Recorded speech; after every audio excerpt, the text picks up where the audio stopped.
Bem-vindo todos ao ItaquiCast, o podcast do Portal do Rio Grande. Eu sou o Taco Dias, tudo bom, Toco? Tudo bom, Marcelo. O nosso convidado no 18º episódio 18º episódio. É o Paulo César Limas, né? Que vem do rock and roll, do antigo rock and roll. Do antigo, não, o rock and roll mesmo, né? O rock and roll, mas antigo é quem está aqui, né? Ah, sim, sim.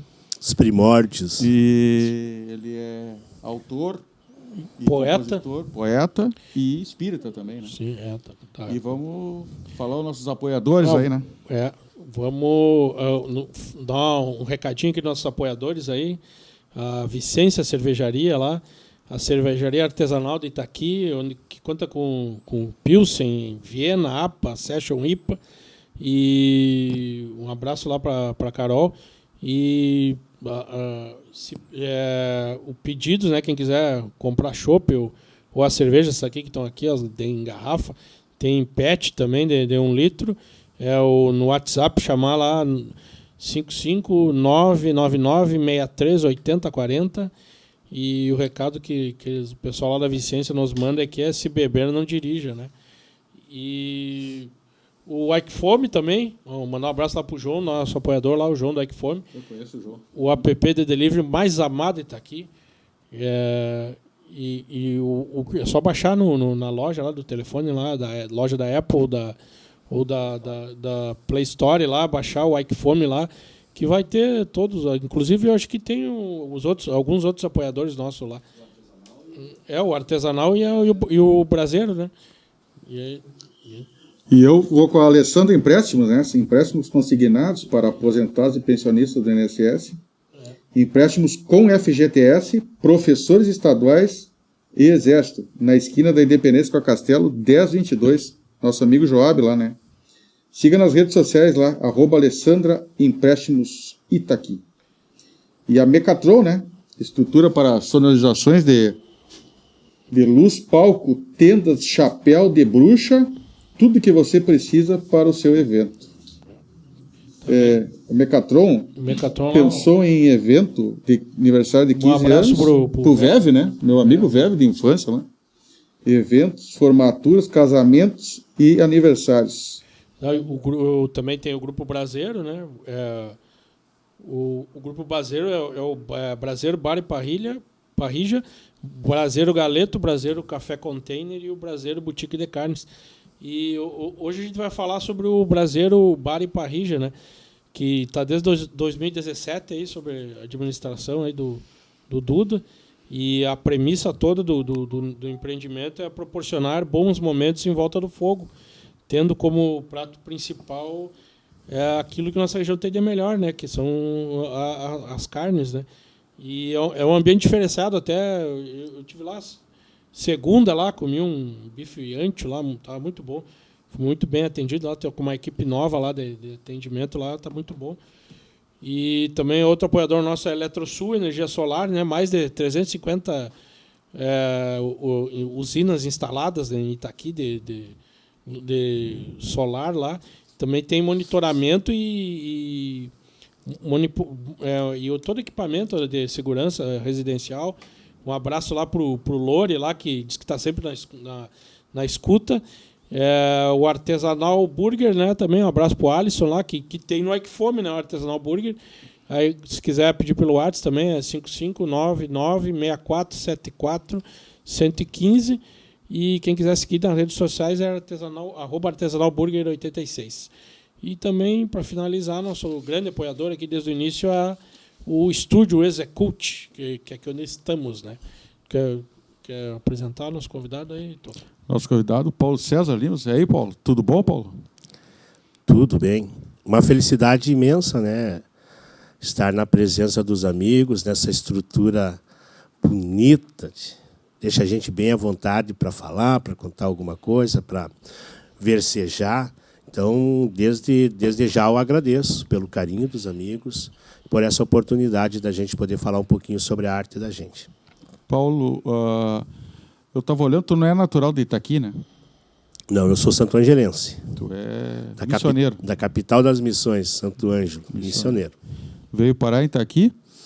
Pois é, os meus irmãos colocaram, até hoje eles têm, né, a empresa Vidraçaria e Marmoraria Ideal, antes era Itaipu, ali na Tito Correia Lopes, ali. Então eles vieram para cá, colocaram a firma e foram recrutando nós, os familiares, trazendo para Itaqui.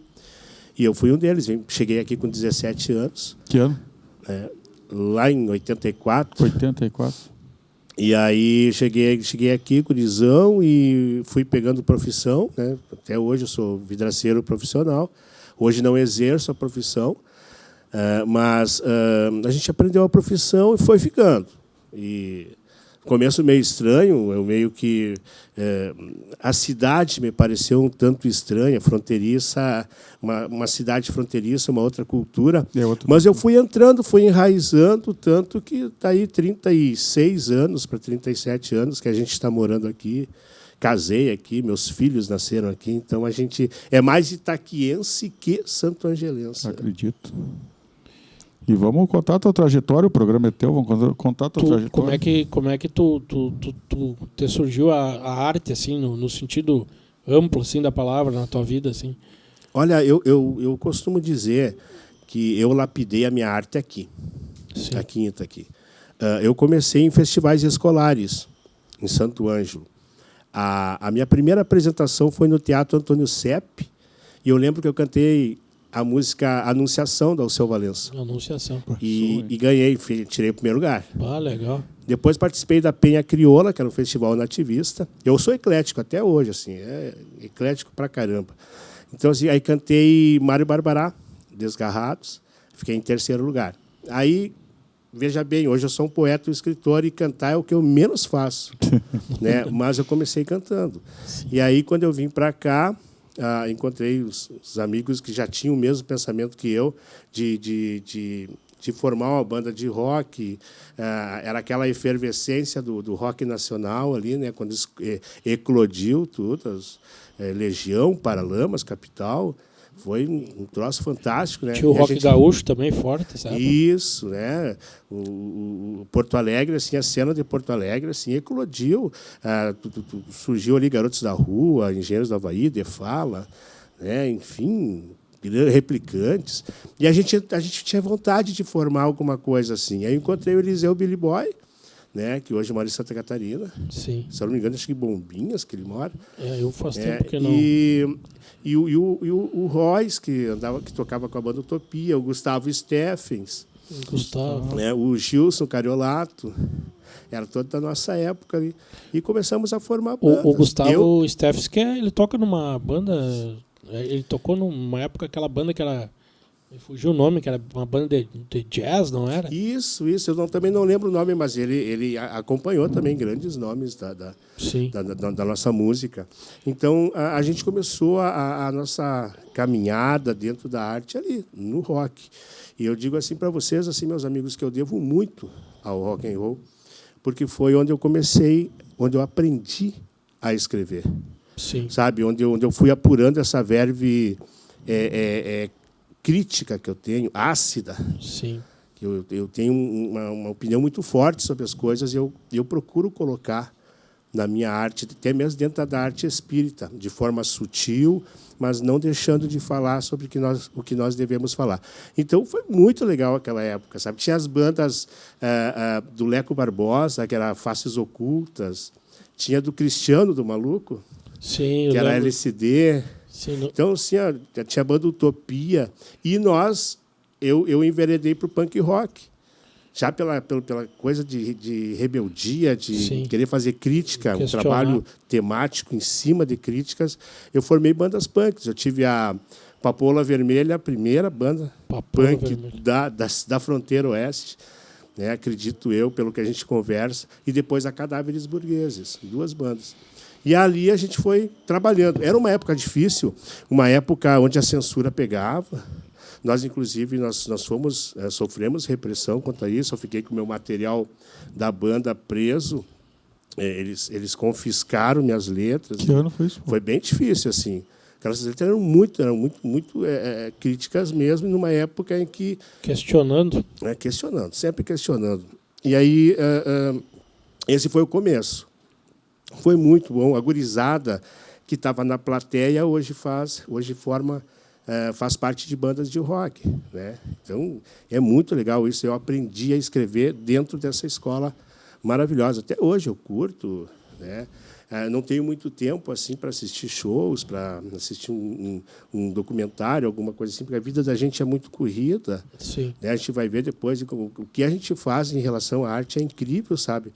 A gente consegue conciliar o trabalho profissional, a família, que tem criança pequena também. O Arthur, mais novo, está com 8 anos, então grude, né? Está sempre com a gente, Sim. requer a atenção da gente. Mas tu consegue trabalhar a arte mesmo assim, sabe? Isso é nosso. Tu respira a arte assim 25 horas por dia. Eu sou um poeta que eu não fico um dia sem escrever. Eu não digo que faço uma poesia por dia, mas eu sempre coloco alguma coisa no papel. Alguma ideia que eu achei legal, vocês estavam conversando, opa, isso aí pode render. Sim. Coloco no papel. Depois a gente vai desenvolvendo, vai lapidando, e quando tu vê, tu está com a obra pronta. Claro. Né? Alguma coisa que vê na rua, alguma conversa. Sempre, sempre. E não tem hora, né? Sim. Eu lembro que uma vez nós estávamos trabalhando para fora, lá no Schmidt, lá, e faltavam uns 4, 5 dias para o Dia das Mães. E eu digo, mas eu preciso fazer um trabalho para me apresentar na Casa Espírita, declamar uma poesia para as nossas mamães lá. E não saía, cara, não veio a inspiração. Aí chegamos na obra do Schmidt lá, trabalhamos de manhã, aí almoçamos, e quando eu fui uma cesteada para trabalhar de tarde, coloquei um cartão desse de geladeira, né, uns cartões de papelão, assim, e começou a vir, cara. Veio toda a poesia. 32 estrofes. Porra. Eu escrevi com lápis de carpinteiro no próprio cartão que eu estava deitado. São coisas incríveis. Uma inspiração. São coisas incríveis, assim, marcou assim, de uma forma que jamais esqueci. Foi muito, assim, uma coisa que as mamães assim acharam um carinho, sabe? Uma coisa uma inspiração meio divina ali, né? Mas eu digo assim, a gente que escreve, por exemplo, todas as minhas obras, eu sei que eu não escrevo sozinho. Sim. Por isso que eu tenho cuidado da companhia. Com quem que eu estou conectado? Sim. Qual é a energia que eu estou trabalhando, sabe? Porque dependendo do teu estado de espírito, de como tu estás, é o que tu escreve. Sim. Eu escrevia para o jornal A Verdade. Agora não tem mais, né? Mas eu escrevi mais de 400 colunas para o jornal A Verdade, 400 poemas. E só para vocês terem uma ideia, aí teve um final de semana que eu não estava legal. Sim. Eu estava desempregado e as coisas começaram a ficar ruins, comecei a ficar no vermelho. Mas eu precisava. Eu não ia faltar com os meus leitores, né? Deixar de escrever um final de semana. Escrevi. Quando o jornal foi para as bancas, primeira coisa, um cidadão leu a coluna e me telefonou. Paulo, tu está bem? Porque ele já me conhecia. Já ele viu pelo jeito de escrever. Ele sabia da transparência do meu verso, da minha arte. Então o Paulo não está legal. Então, essas companhias que é muito importante que a gente saiba lidar com tudo isso. E nós temos grandes amigos, né, dentro do meio poético, literário. E eu sempre costumo dizer para eles assim, tu não pode ser chato, mas tu tem que fazer uma arte que ela acrescente, que ela possa agregar alguma coisa na vida daquele que lê, Sim. na vida daquele que escuta, na vida daquele que vê o teu quadro que tu pintou ou alguma coisa assim. A arte ela tem que ser para o bom, para o belo, sabe? Ela tem que fazer bem, sabe? Ela tem que levantar a autoestima da pessoa, ela tem que te fazer tu ficar legal. Senão, para mim, Paulo César Limas, isso é uma opinião minha, para mim não é arte. Sim. A arte ela tem um papel fundamental na vida das pessoas. Então, eu sempre digo, pessoal, vamos cuidar o que a gente coloca no papel, o que a gente lança para a rádio, o tipo de letra que tu faz para uma música, essa ou aquela, porque, queira ou não queira, tu é formador de consciências, cara. Sim, claro. Sabe? As pessoas elas te escutam. Às vezes muitas vezes eu nem sabia, assim, chega a gente assim, olha, cara, quando tu não escreve ou quando não sai o jornal, ou quando tu no Face, eu utilizo muito, vocês já devem ter visto, o Face meu é arte pura. Eu só uso para arte. Sabe? Aí, se você quiser colocar algum tema político, social, religioso, tudo bem, mas é tudo inserido na arte. Aí as pessoas dizem assim, Paulo, não vi, ontem tu não colocou nada. Se preocupa. Cara, é muito legal isso. Sim. Assim, ó, é uma felicidade que eu tenho de fazer parte assim, de uma grande leva de artistas que nós temos na fronteira oeste, que nós temos aqui em Itaqui, e que, de uma forma ou de outra, são importantes dentro da sociedade. E as vitórias vêm, né? É interessante isso.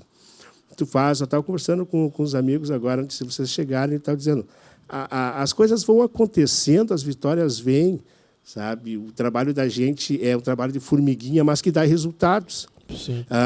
Hoje eu faço parte da Estância da Poesia Crioula, que é uma das maiores academias literárias gauchescas, fundada por Aparício Silva Rilo, Jaime Caetano Brau, Glauco Saraiva e tantos outros vates. Então, assim, são vitórias. Sabe? A gente ganha prêmios no Rio Grande do Sul, representando a nossa cidade, representando a nossa arte, e tudo porque a gente tem essa humildade de ir fazendo, dando tempo ao tempo, lapidando a arte, sabe? E isso é importante. E que bom que a cidade acolhe a gente, né? Sim. E eu estava falando aí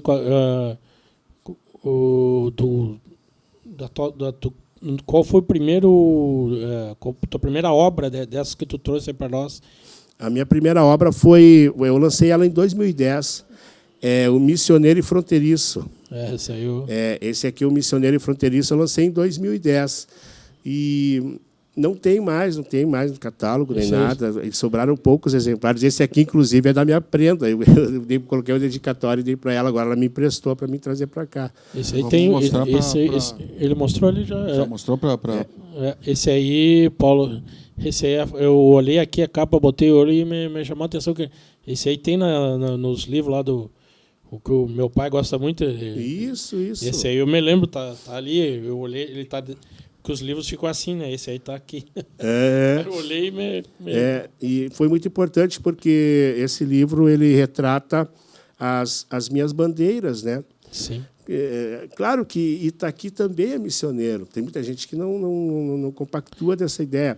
Mas vamos dizer assim, que seja fronteiriço, então. Sim. Eu, como missioneiro de cepa, sim, eu quis fazer uma homenagem para as minhas duas terras. Tanto é que tem a Casilha, né? Sim, e as Ruínas de São Miguel. sim. Então, foi muito legal. Foi um livro que vendeu, assim, como é que eu vou te dizer? Foram 2 tiragens, mas para Itaqui, eu considero uma vendagem boa, que foram 900 cópias, 900 livros. É bastante, né? sim. Então, para Itaqui, para uma cultura que nós temos, que é a cultura de não ler, né? Não ler. Sabe que uma vez, eu não vou citar nomes, né? É antiético, mas assim, uma vez, quando eu lancei esse livro aqui, O Missioneiro Fronteiriço, eu fui na Secretaria de Cultura, fui vender o livro. Digo, estou em casa, né? Eu vou chegar lá, vou vender pelo menos uns 5, 6 lá. O pessoal, são os que traçam as diretrizes para a nossa arte, para a nossa cultura, capaz que não. Aí eu cheguei lá, não tinha vendido nenhum, cara. Aí eu digo, vou chegar então no secretário. Sim. Aí o secretário vai me comprar.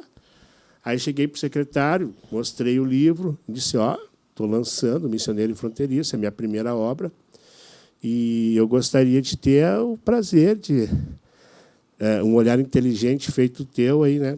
Repousar sobre a minha obra é o máximo. O senhor gostaria de adquirir? Aí ele disse assim, olha, eu te desejo tudo de bom, que tu consiga uma venda expressiva, mas eu não vou te comprar. Mas eu já te explico, eu não vou te comprar porque eu não tenho o hábito da leitura.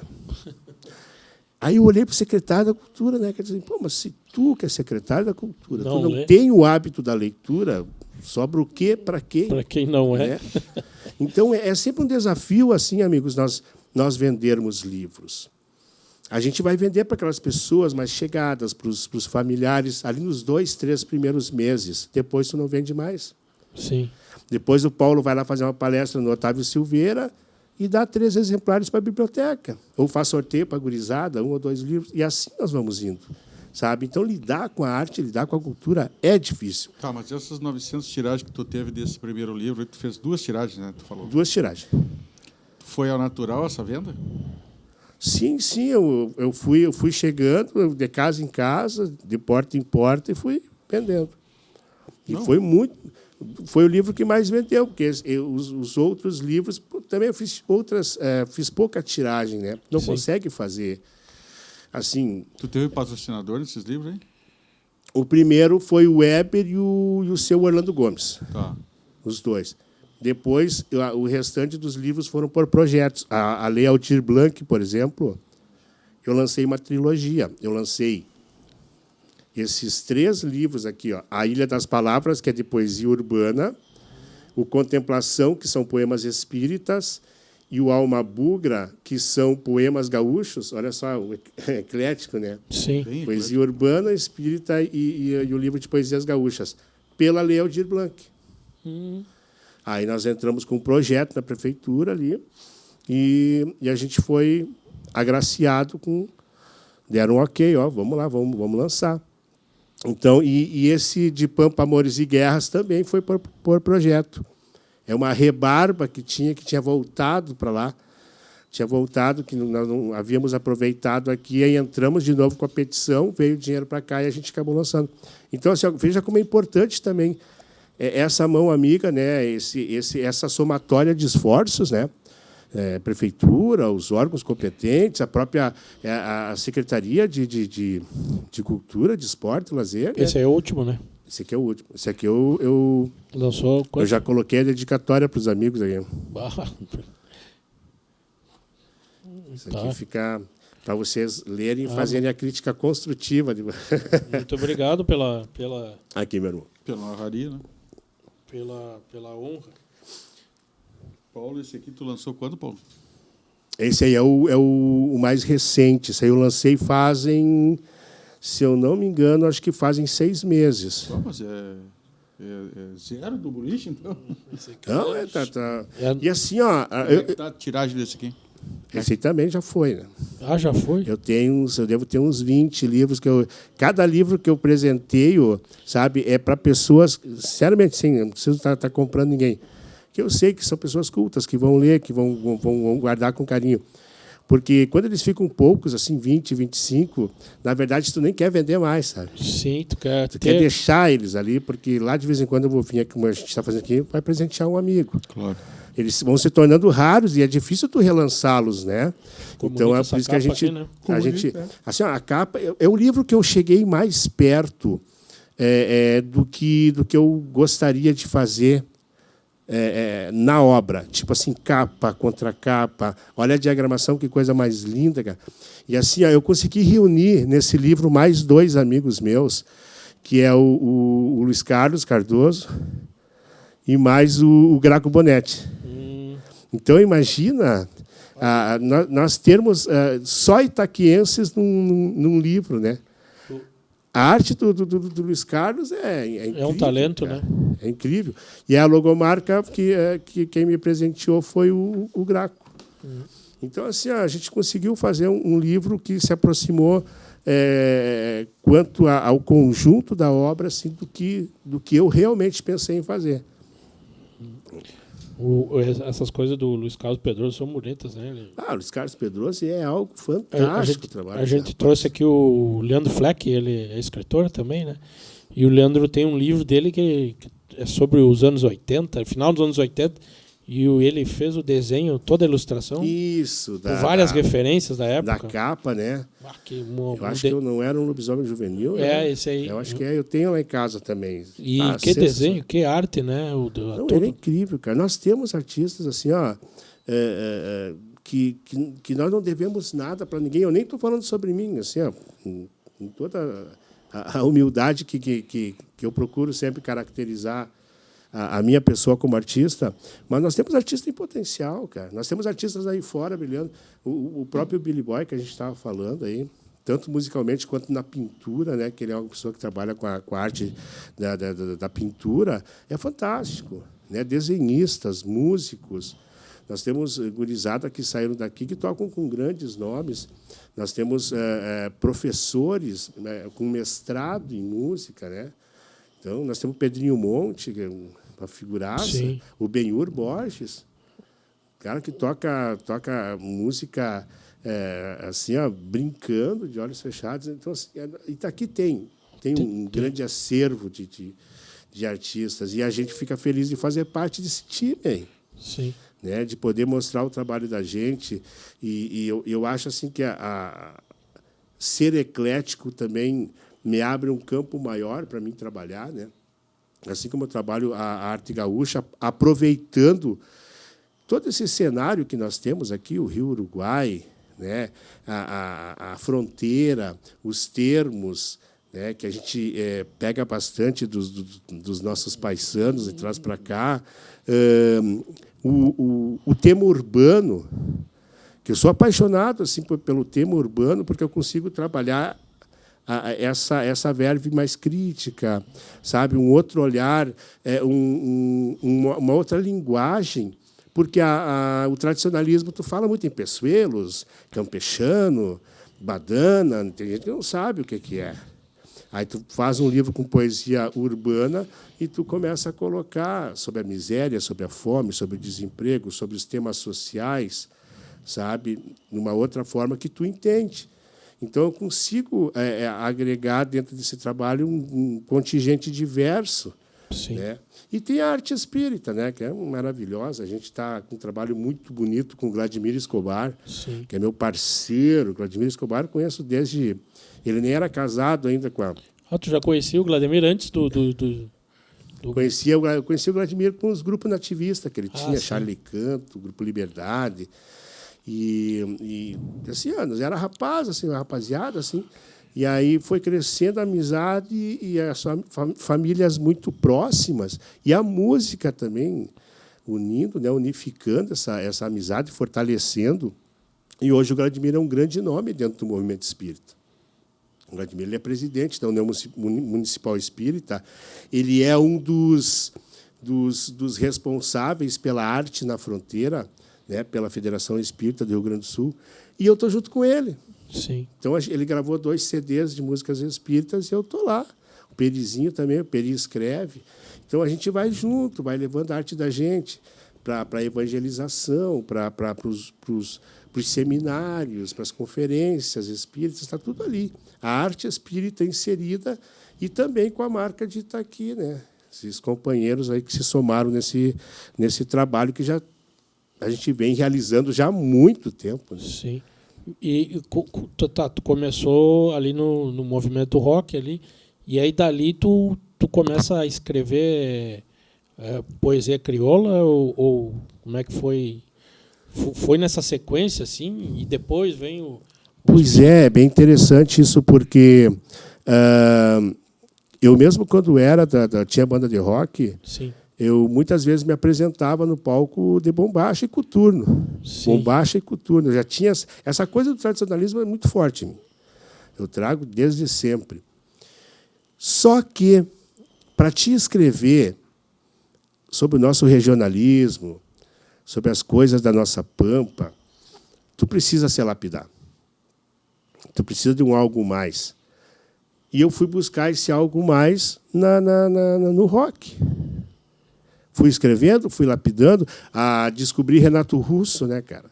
Renato Russo, até hoje, para mim, assim, o seu Manfredini é um poeta. As letras, né? Excepcional. Eu tenho todos os trabalhos deles, conheço todas as músicas dele, do começo ao fim.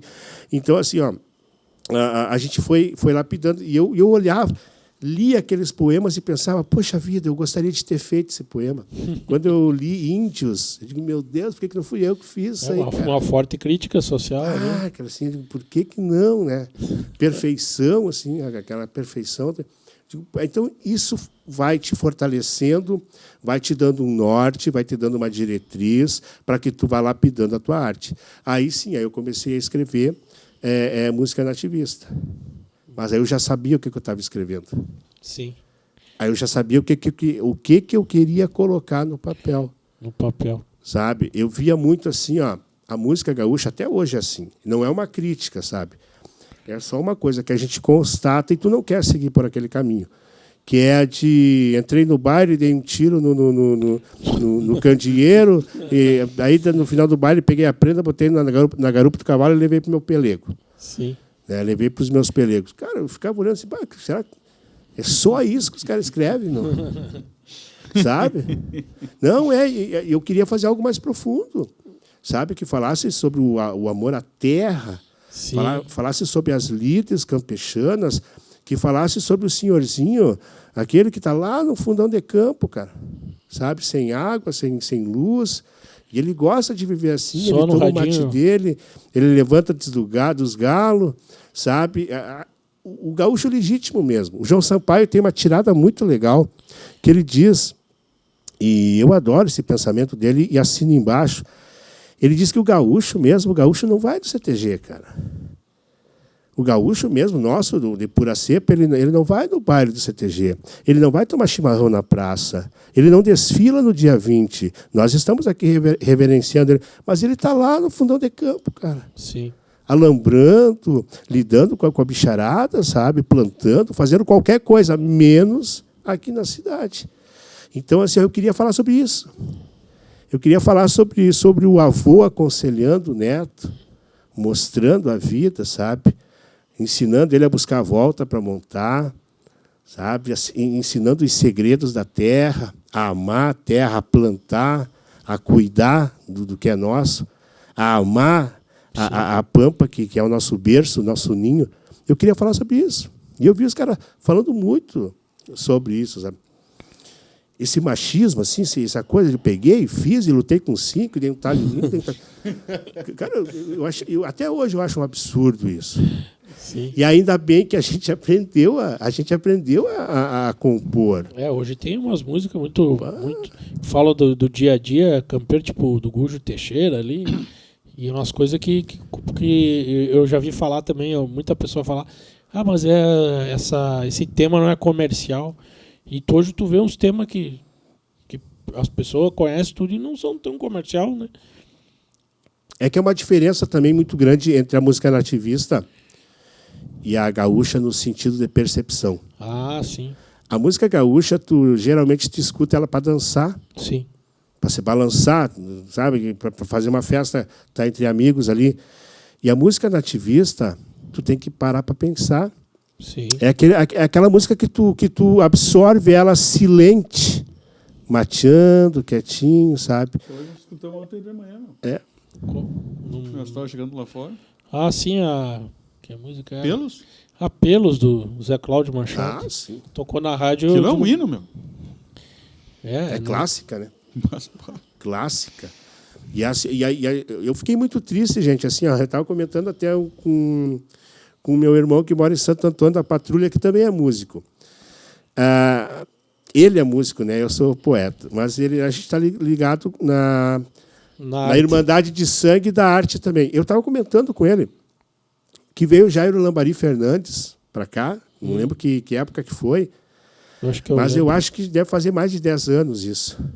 Eu acho que lembro dele. Jairo Lambari Fernandes veio aqui, aí estava lá no Terra Chucra Remates, por lá, ali pela frente, eu fiquei sabendo que ele estava lá e fui com a minha esposa.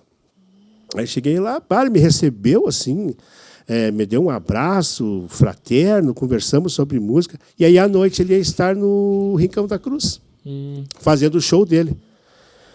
Guris, assim, ó. Eu fui no show com a minha esposa, tudo. Um showzaço. Sim. Do cara derramar lágrimas, sabe? Dele cantar Eu te bendigo toda vez que servo um mate. Sabe? Cantando de Flor e Luna, cantando só música linda.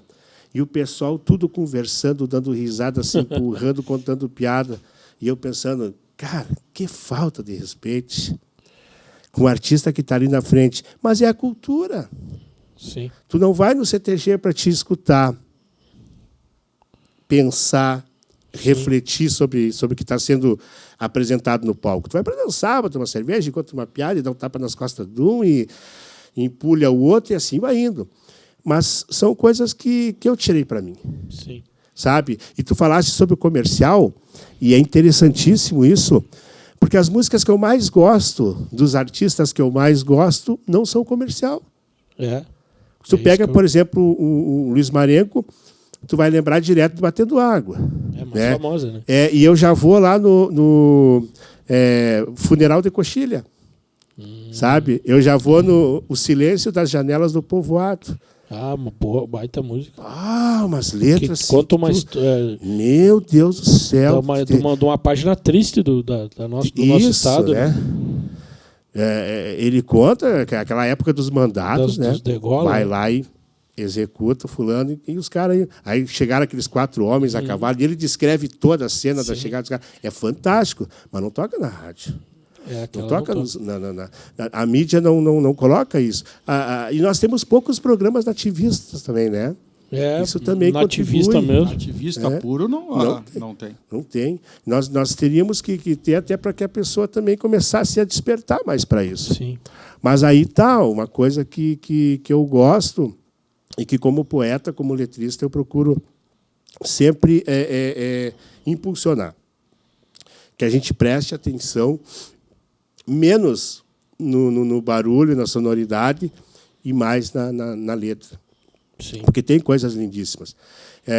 Teve uma música que ganhou, eu acho que ela foi a música mais popular, em 3º lugar, lá no Canto Missioneiro, onde o rapaz, se eu não me engano, é Vargas o sobrenome dele, eu não lembro o nome dele, ele fala sobre as palavras mágicas, sabe?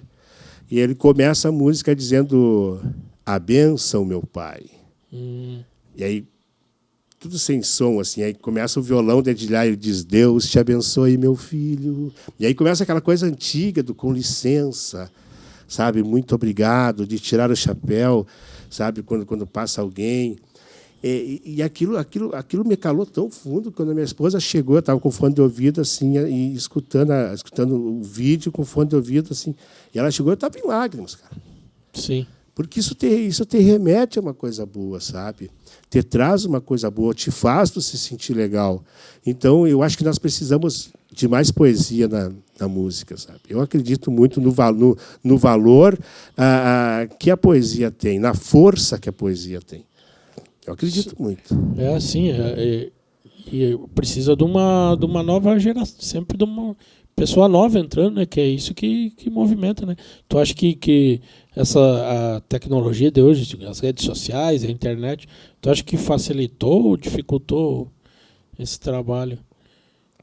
Não, no sentido de acervo, hoje tu encontra, através da mídia, aí tu encontra o que tu quiseres, né? Eu mesmo já procurei alguns artistas que me disseram: escuta, que é legal, e eu fui lá e achei, sabe?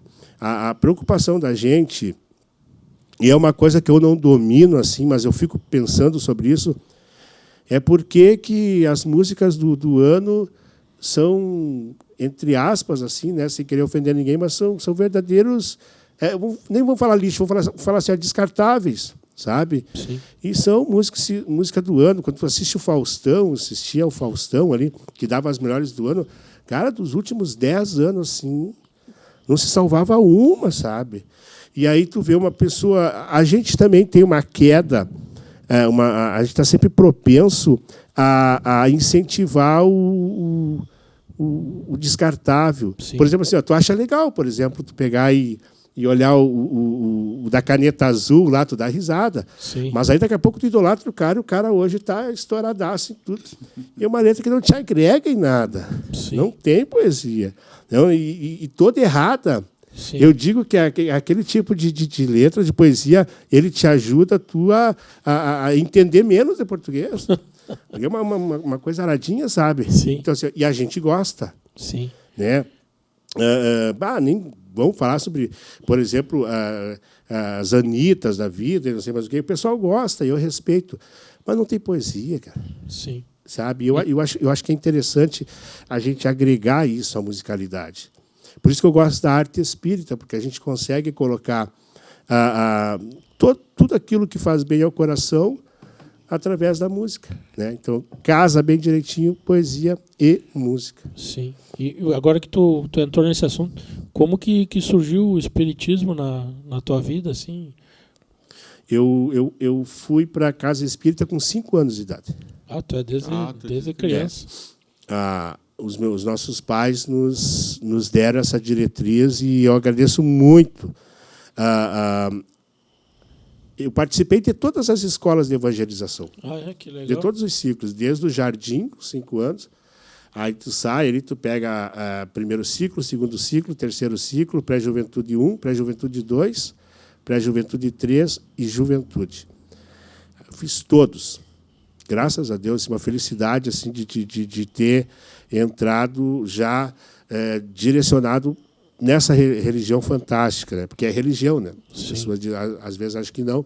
Mas quando tu fala de amor ao próximo, quando tu fala em Deus, fala em Cristo, não tem como não ser religião. É difícil, né? Quando tu prega valores morais, né? Quando tu fala sobre o evangelho, não tem como não ser religião. Então, religião, né? Religar a criatura ao Criador. É religião. E aí a gente teve essa felicidade. E quando eu vim para cá, para Itaqui, eu fazia parte da Juventude Espírita André Luiz, lá em Santo Ângelo. Aí, quando eu vim para cá, logo conheci o pessoal daqui e já comecei a frequentar casas espíritas. E eu lembro assim que eu fiquei pouco tempo como jovem de grupos de jovens assim. Logo, se eu não me engano, no 2º ano já me colocaram como ajudante assim na evangelização. Até foi bem estranho, porque alguns pais de colegas meus disseram, mas ele era colega do meu filho ontem, como é que estão E agora já está. Mas é que a gente já tinha uma bagagem, né? Sim. Eu sempre tive uma oratória bastante fluente. As minhas palestras sempre foram bastante concorridas. O pessoal anotava ali o dia que eu ia fazer palestra. E até hoje assim, a gente tem um público que nos dá esse abraço. Aí o que aconteceu? Eu comecei no movimento espírita e já me tornei evangelizador. E dali já fui fazendo peça teatral. É uma coisa que a gente não tinha falado, né? O acervo literário meu tem mais de 2.500 trabalhos. 2.500? Aí tem mais de 2.500 trabalhos. Aí tem assim, poesia, soneto, contos, crônicas, peças teatrais e textos diversos, assim. Tudo catalogado. Tu tem tudo? Eu tenho tudo catalogado. Palestras, assim, quase 600 palestras, tudo catalogado. As tuas palestras, hoje, atualmente, tu escreve e como é que é o teu processo de criação ali das palestras espíritas? Por exemplo, se tu fores falar, por exemplo, sobre a ansiedade na visão espírita, aí tu vai pegar os livros que falam sobre ansiedade, tu vai estudar, vai pegar as partezinhas aqui e ali e vai estruturar toda a tua poesia. Toda a tua palestra. Aí tu estrutura ela, estuda, sim, e faz a tua prece e vai para frente. Mas não é só tu falar lá na frente, né? Claro. Tem todo um trabalho de estudo, de preparação, sabe? E as temáticas cada vez exigem mais.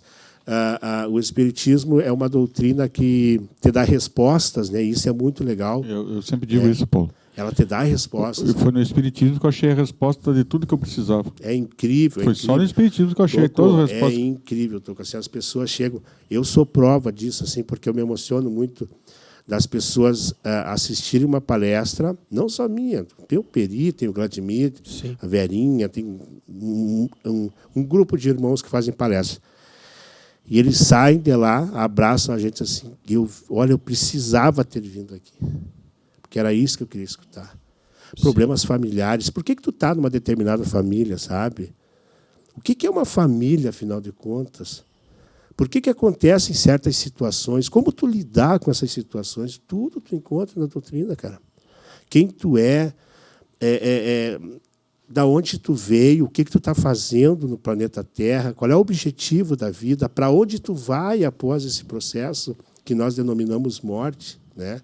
Esse fenômeno que nem é tão fenômeno assim, porque hoje em dia a gente já está conseguindo transitar sobre esse tema melhor, menos assustadoramente do que outrora. Mas ela explica uma transição, tudo. Né, pô? É isso. É uma transição, né? Uma transição. A morte é uma porta aberta para a verdadeira vida, né? Sim.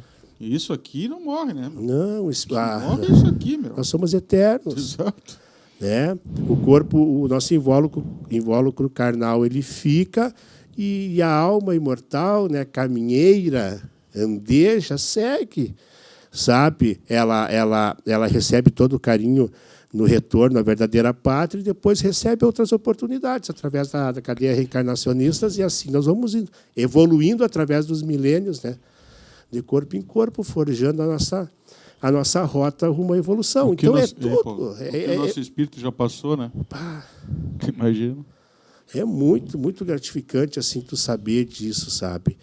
Tu saber respeitar o teu companheiro de trabalho que te ofendeu há 5 minutos atrás, que falou mal de ti, que fez alguma rusga em relação a você, e tu olhar para ele e tu enxergar alguém que não está bem, que de repente está passando por alguma coisa, ao invés de tu revidar, tirar para briga, ficar de mal, tu entender que existem elos kármicos unindo as pessoas e que existem situações que acontecem na vida da pessoa que tu não sabe. Né? E ela, em vez da tua censura, de repente está precisando do teu abraço. Isso aí. E a doutrina nos ensina isso. Isso é maravilhoso, gente. Isso aí te ensina a tu respirar fundo, tu calar. Eu entendi a pandemia como espírita, bem como a pandemia realmente aconteceu. Ela veio, ela judiou, a gente perdeu entes queridos, a gente perdeu amigos, a gente sofreu, a gente se confinou. A Fernanda, minha esposa, pegou 3 vezes. 3 vezes. Eu não peguei nenhuma. Capaz. Nenhuma, mas eu tive que ficar confinado daí com ela. Sim, claro. E aí tu sofre, o nosso gurizinho de 8 anos, pela primeira vez, né, ele tinha 6 aninhos, pela primeira vez ficou longe da gente. Ele chorava quietinho, chorava junto. Mas eu entendi. Hoje eu digo assim, nós como seres humanos, nós não compreendemos ainda a pandemia, Não. o porquê dela. E, Paulo, sabe o que me parece? Assim, eu tinha uma esperança ali durante a pandemia que nós, eu vou incluir no geral, que saíssemos melhor lá mais humanizado. E me parece que saíram pior, cara. Eu vou trazer essa tua colocação para o bem e o mal. Tá. A gente acha que o mal se assenhorou da terra, né? Porque tu liga a televisão, tu lê um jornal, tu conversa com um amigo teu, o mal está sempre em evidência. Então a impressão que dá é que ele se assenhorou da terra, mas ao mesmo tempo tu nunca viu tanta demonstração de bondade no orbe, sabe? Aí tu diz, onde, Paulo? Paulo está louco, mas aonde? O que colocaram na água do Paulo? Cara, assim, o bem não dá ibope. O bem não vende jornal. Não vende. O bem não aparece nos noticiários, lá de vez em quando, alguma coisinha. Mas, tipo assim, ali na esquina, se alguém chegar para ti e disser assim, lá na esquina tem uma velhinha distribuindo rosas. Chega num grupo, tá? Nós 4 aqui, vamos lá na esquina, tem uma velhinha distribuindo rosas. Ninguém vai, cara. Agora, se tu disser lá na esquina, deu um acidente. Meu Deus do céu, nós levamos o gato, o cachorro, o papagaio, vai todo mundo. Porque o mal é assim, cara, ele chama, ele dá ibope, ele vende tiragem de jornais assim, em longa escala. E aí nós entramos na pandemia. A gente nunca rezou tanto, Toco. A gente nunca rezou tanto quanto na pandemia. Pela primeira vez eu vi pais sentando para fazer o dever com o filho, aquelas atividades que a escola mandava, né? Sim. Para fazer em casa. Eu mesmo, de reparar no cabelo da minha esposa, tu entende? Sim. De telefonar para um ente querido, como é que tu tá? Sabe? Teve famílias que foram se conhecer durante a pandemia. Isso, de ajudar o vizinho do lado. Está desempregado, está com criança pequena, leva uma cesta básica, leva alguma coisa. Então, assim, muitas ONGs surgiram, não precisa nem ser ONG, grupos de amigos que eu vi, que se formaram, vou falar aqui sobre Porto Alegre, que é a nossa aldeia aqui, de sair na madrugada, de visitar vilas paupérrimas, sabe? Pobre de morrer. E levar, desde cobertores, desde alimentos, até remédios. Então, o bem operou. Sim. Só que, infelizmente, o bem não dá ibope. Não dá. E isso é triste.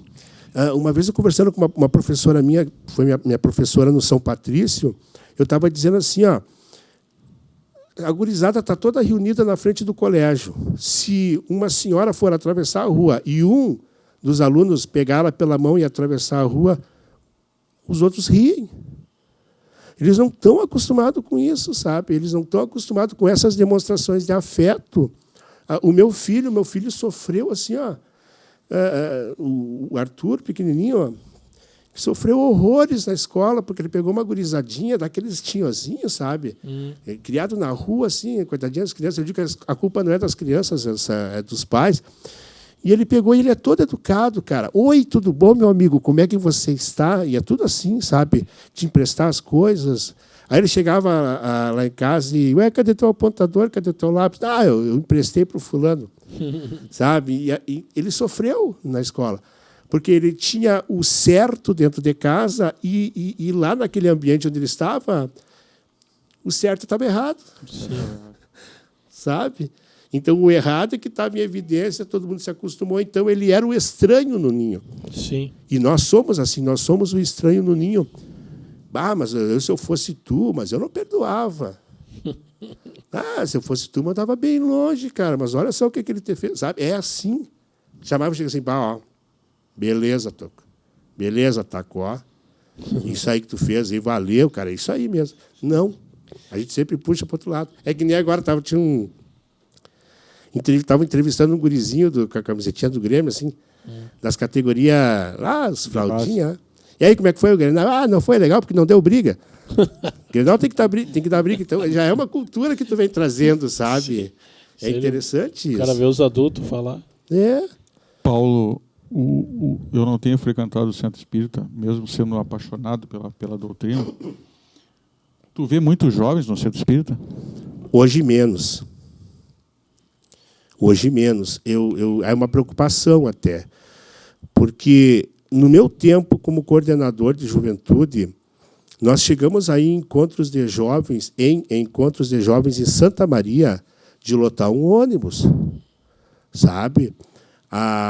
Imagina assim, ó, às vezes lotavam um ônibus e ainda colocavam mais um pouco de jovens no ônibus de Uruguaiana. E aí os dois ônibus em comboio para os encontros. E hoje eu vejo menos. Até uma dificuldade, assim, ó, um jovem fica 6, 7 anos sendo evangelizado, chega uma hora que ele tem que evangelizar. Sim. Esse seria o certo, né? Bom, eu já estou preparado, agora eu vou pegar os pequenos e vou passar para eles aquilo que eu aprendi. Aí não acontece.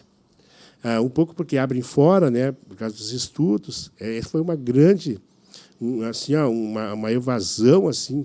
O pessoal pegava a idade jovem, né, e ia estudar em Santa Maria, Caxias, e aí nós ficávamos com poucos jovens. E realmente, dentro do movimento espírita, nós temos poucos jovens hoje. Em relação ao que éramos antes, ao que tínhamos antes de fluxo de juventude, poucos. Mas, assim, nós colhemos algumas vitórias, assim, porque tem jovens que hoje são palestrantes, são médiums, são até presidentes de casa. Então, é uma coisa demoradinha, sabe? Nós estamos com quantas casas aqui em Itaqui? Nós temos 7, se eu não me engano. 7. E outra coisa que cara, eu sempre tive, sempre tive o hábito de ir no Centro Espírita, ali sobre o espiritismo e coisas, as obras ali. E uma coisa que eu noto que agora, da pandemia para cá, eu realmente parei de ir. E eu noto que agora eu estou voltando, e eu noto que os mesmos palestrantes têm a dificuldade para formar a pessoa ali para dar palestra, porque praticamente os mesmos, eu acho, renova muito pouco, né? Pelo menos se é uma impressão minha ou se é. Não, certíssimo. É que nem nós estávamos falando sobre os evangelizadores. Sim. Tu olha, os evangelizadores, eles são os mesmos. E é preciso que a gente faça um esforço para formar novos trabalhadores, né? Os palestrantes, assim, ó, tu não vai pegar... Eu sou palestrante há mais de 30 anos. Eu te digo assim, ó, a gente foi lapidado, a gente sempre teve alguém que, ó, Paulo, procura fazer assim, de repente tu fala desse jeito, ou de repente não te alonga muito aqui e ali, tu sabe, alguém te orienta. E aí o que acontece? Nós temos essa preocupação, por isso que a gente vê poucos palestrantes. A gente tem essa preocupação de colocar uma pessoa lá na frente, Sim. para ela também fazer uma palestra que condiga com a doutrina espírita, que não haja desvios doutrinários. Porque, às vezes, tu pode ser simples na tua oratória, tu pode nem falar assim fluentemente, mas tu passa com tanto carinho, com tanto amor, com tanta verdade, que tu consegue atingir o coração das pessoas, sabe? Tem outros que já têm uma desenvoltura melhor.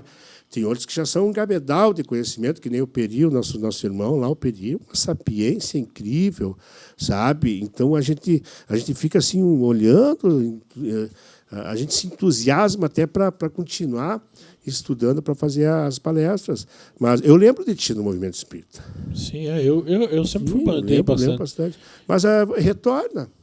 Aos pouquinhos, assim, tem uma hora que a gente se sente inclinado a recomeçar ou a tornar a casa, até porque isso faz falta. Faz falta. Sim, é que ali, aquela época da pandemia, ele atrapalhou um pouco, né? Sim, as casas ficaram... Bom, até hoje nós não temos mais o passe isolado, que a gente chamava nas câmaras de passes, né? Isso é tudo passe coletivo. Ainda existem as regras, as normas de segurança. Ainda bem que a máscara, pelo menos, a gente se livrou, que também era uma coisa bastante... para mim, que tenho falta de ar, era incômodo para caramba. Mas, assim, a gente sabe que a pandemia afastou bastante pessoas com certeza. do centro. Né? Afastou mesmo. E foi uma época bastante difícil, porque tu tem que manter a casa. Tu tem que manter a casa. Tu não pode deixar a casa fechada. Então, a gente ia, abria, aí tinha meia dúzia de pessoas ali. Mas, ao mesmo tempo, olha só o lado positivo também. Ao mesmo tempo, a pandemia nos trouxe toda essa parafernália eletrônica aqui. Sim, A gente sabe que a gente nunca deixou de trabalhar, nem mesmo na federativa, com a Fergs. É uma live atrás da outra, sabe? Seminários, nós, às vezes, com 40, tudo conectado, 40 e poucas pessoas conectadas, numa live sobre diretrizes na federação. Então, assim, a gente nunca deixou. Nós, até agora, no Glória e Amor, nós temos. Se vocês quiserem assistir sempre nas terça-feiras e nas quinta-feiras, 8 horas da noite, coloca na página do Glória e Amor ali, tu vai enxergar ali, a gente fazendo a palestra. Estão transmitindo? A gente permaneceu e vai permanecer, isso ficou para sempre. Isso é legal. Aí o Vladimir faz das 7h30 às 8 horas o trabalho de música, meia horinha de música espírita, faz a prece e aí vai o Paulo, o Peri, faz a palestra ali, tu está em casa tomando o teu chimarrão e tu está assistindo, com qualidade, que é o mais importante, né?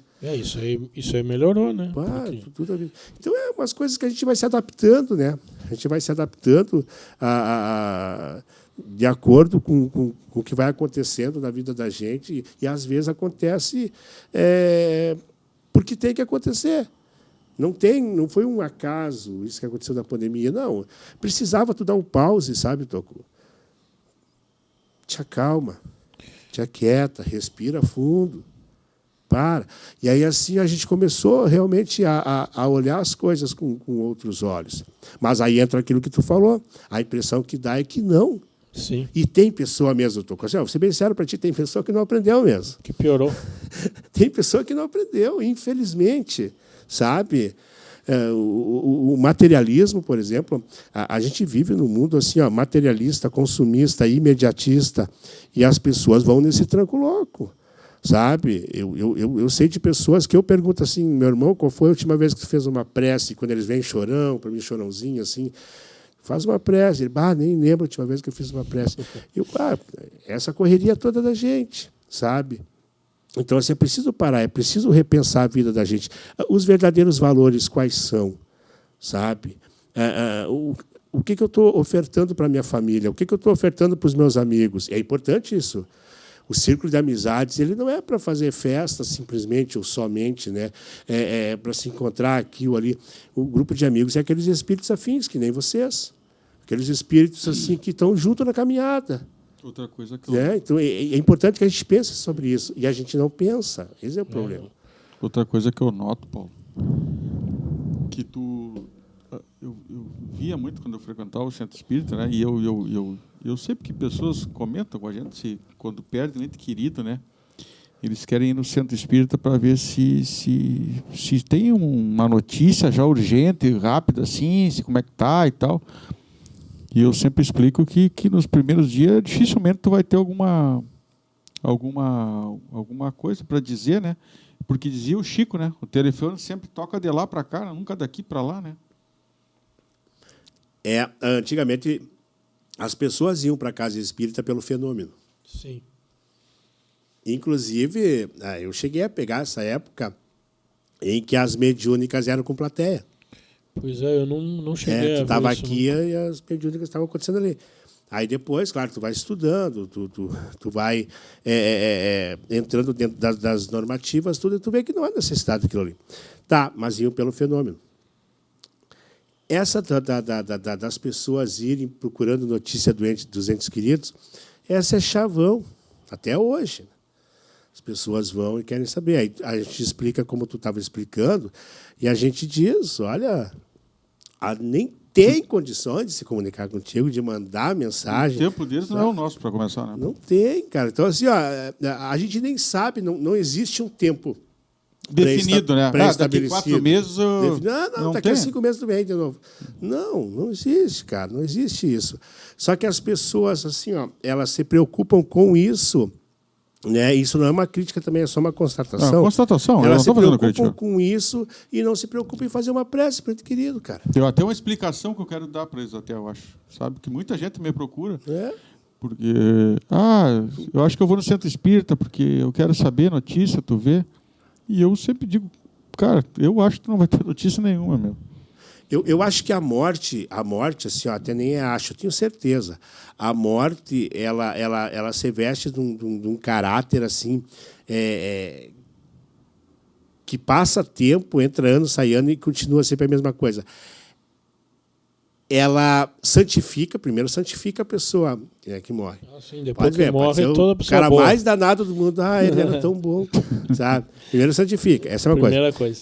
E a morte, assim, ó, a gente trata a morte ainda nesse sentido de perdi, você foi, sabe? Sim. Claro que a ausência física, essa foi, mas a proximidade espiritual é muito grande, porque a distância entre o plano físico e o plano espiritual é nula. É nula. Tanto é que são eles que nos dirigem. Aquilo que nós estávamos falando sobre conexão, né? Sobre com quem tu está conectado, é justamente sobre isso.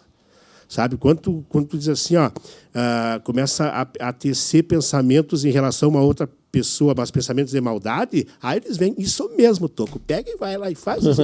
Eles te intuem, cara. Eu sei. Eles te intuem. Tá, e aí a pessoa chega no centro espírita e começa assim, quer saber sobre o ente querido dele, mas a gente trata a morte com frieza, porque a morte aparenta para a gente essa frivolidade. O que a gente faz? A gente sente a passagem do nosso ente querido nos primeiros dias. Aí tu faz o 7º.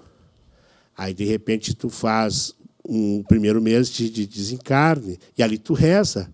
Daqui a pouco tu não reza mais, cara. De repente tu reza só no dia de finados. E daqui a pouco nem no dia de finados. Então, a gente não sabe lidar com essas coisas.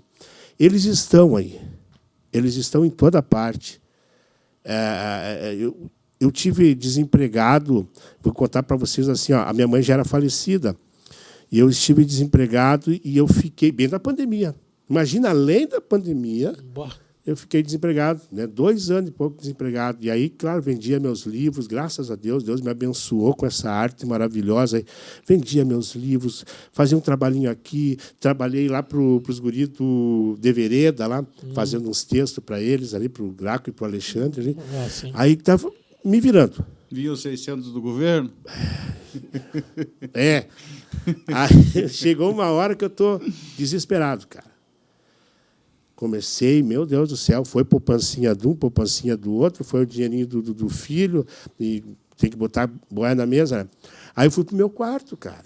Isso eu estou falando para vocês assim, coração aberto, assim, com toda o tom de verdade que é a marca da gente. Fui para o meu quarto e comecei a chorar, cara. Quietinho, sem desespero, sem... precisava lavar minha alma, cara. Ah, não estou bem, a coisa arrochou, e agora? O que eu faço? Aí comecei a chorar, quietinho. Assim. E eu senti a minha mãe chegar por trás de mim, fazer um carinho, que era o carinho que ela fazia em mim, que era característico dela de fazer com a mão para baixo e depois levar assim. Cara, mas direitinho, se ela fez o carinho e me falou, bem baixinho no ouvido, assim, meu filho, lembra do que a mãe sempre dizia quando tu tivesse em dificuldades, tu dissesse, o Senhor é meu pastor e nada me faltará. Cara, aquilo me deu um ânimo, mas uma coragem, assim, eu agradeci ela, senti a presença dela. Senti a presença dela, eu não vi ela, porque fiquei o tempo todo concentrado, assim, mas eu senti o carinho dela e ela conversou comigo. Então, assim, eles estão aí, a gente que acha que não, né? Então, por que tu quer uma comunicação do teu pai se ele está toda hora, se de repente, em um determinado tempo, momento, ele pode estar contigo te intuindo, né, te dando uma força, te dando um apoio. Isso aí é maravilhoso, cara. Saber disso já é um acalanto, né, para a alma da gente. Saber que os nossos não morreram. Eles apenas partiram, né, antes da gente, nessa viagem que todos nós faremos um dia. Eu sempre digo, Paulo, que toda explicação nossa está dentro do Espiritismo, né? De tudo na vida. Tudo. Exatamente toda a tua vida está explicada no Espiritismo. Por que acontece isso, por que acontece aquilo, por que foi desse modo, por que não foi daquele jeito. O Espírito explica tudo. E tudo vem ao natural, que é para ser teu, dá um jeito de chegar a ti. Pode ter certeza disso. Pelo menos é o que eu penso, né, Paulo? Eu li muito Chico Xavier, cara, e eu acho que eu fiquei meio bitolado, tudo que eu li dele, assim, sabe? Porque ele, para mim, o Chico é um ser que não tem, eu não tenho, sim, ó. Tanto que ele desencarnou e foi recebido pelo Cristo, né? Sim. Então tu vê a magnanimidade desse ser. Chico nunca é demais ler, tem que ler mesmo. Chico, cara, é uma figura fantástica. E assim, tu aprende dentro da doutrina espírita, por exemplo, que não existe dentro da tua casa o irmão ovelha negra, aquele, sabe? O ovelha negra, chato, aquele que está sempre te enchendo dentro de casa. Aí tu vai descobrir que aquele que tu chama de ovelha negra é uma oportunidade maravilhosa de tu exercitar paciência. Sim. De tu aprender a ouvir um pouquinho, de tu aprender a tolerar um pouco, sabe? Então, assim, esse é o legal da doutrina. Ele te dá um norte. Ela te dá um norte, ela te situa, sabe? E tem um porquê de eu estar aqui, cara. Sabe? Eu não estou a passeio no mundo. Eu preciso aproveitar a oportunidade reencarnatória para sanar algum defeito, para colecionar virtudes, para tentar ser na terça-feira melhor do que eu fui na segunda e ir crescendo aos pouquinhos. Não é fácil, viu? É um processo demorado. Sim. Esse é um processo demorado. Assim, o perdão, por exemplo. Eu fiz muita palestra sobre o perdão sem conseguir perdoar alguém. Sabe que a única coisa que ainda não consegui resolver na minha vida. Eu tive que trabalhar isso aí. Eu ainda não consegui resolver isso. Eu tive que trabalhar, mas para aí, Paulo. Para aí. Tu está fazendo palestra sobre perdão e tu não perdoa. Sabe? Tu começa a te policiar. Não, mas para aí, cara. E eu vou te dizer uma coisa assim, essa risada que tu deu foi a risada que eu dei quando eu perdoei, cara. Feliz. Cara, eu me senti leve. E era braba a coisa ali. Fazia 4 anos já que eu não conseguia olhar assim. A gente ficou com aquela coisa ruim. Cara, o perdão liberta, cara. Com certeza. E ele faz bem para os dois lados, mas principalmente para quem perdoa. Com certeza. Tu tira aquele peso do desamor, do rancor, sabe?